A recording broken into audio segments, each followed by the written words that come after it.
জোর করে চাঁদা নিতে এসে নিজেই মানকে ছিপায়।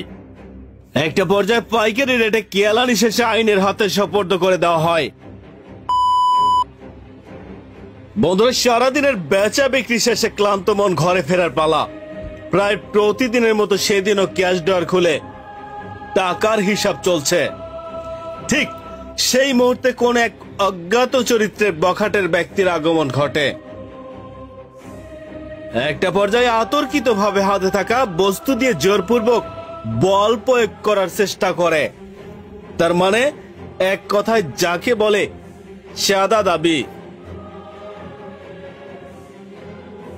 কিন্তু অন্যদিকে যিনি ব্যবসায়ী তিনিও নাসের বান্দা। কোন ক্রমেই সে টাকা দিতে যাচ্ছে না। দেখে বোঝা যাচ্ছে তিনি সুযোগের অপেক্ষায় আছেন। কিন্তু কি এমন কৌশলের অপেক্ষায় আছেন তিনি, সেটা দেখতে অবশ্যই ফুটেজটি না টেনে দেখতে থাকুন।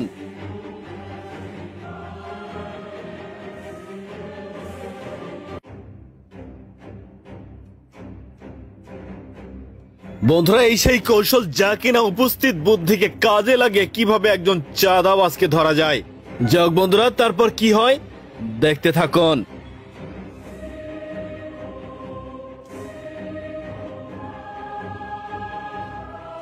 বন্ধুরা, ইঁদুর যখন একবার ভুল করেও ফাঁদে পড়ে তখন সেই খাসার ভিতরে এদিক সেদিক পায়চারি করে নিজেকে বাঁচার জন্য।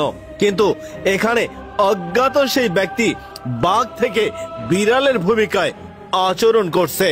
বিপদ কারে কয় যা হারে হারে টের পাচ্ছে।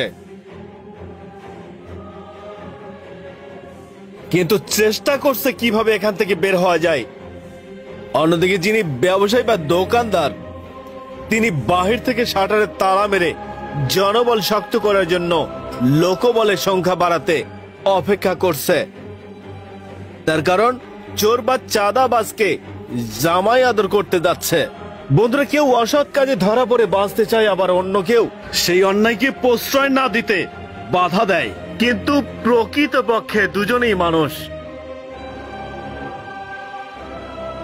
মহান আল্লাহ তাআলা আমাদেরকে দুটি হাত দিয়েছেন, বোঝার মতো সক্ষমতা দান করেছেন সেই হাত দিয়ে ভালো কাজ করার জন্য। অথচ আমরা মানুষ হয়ে মানুষের সমাজে পশুর ন্যায় আচরণ করি। সত্যকে মিথ্যা আর মিথ্যাকে সত্য বানাতে আমরা কতই না এক্সপার্ট। আর এর ফলাফল জনপ্রকাশে না পেলেও মহান আল্লাহ তাআলা পরপারে ঠিকই এর বিচারের কাঠগড়ায় দাঁড় করাবেন, যা কিনা বাস্তবে এই মুহূর্তে প্রমাণ পাচ্ছে। কথায় আছে, চোরের 10 দিন তো গেরস্তের 1 দিন। ঠিক এখানে সেটাই ঘটতে যাচ্ছে।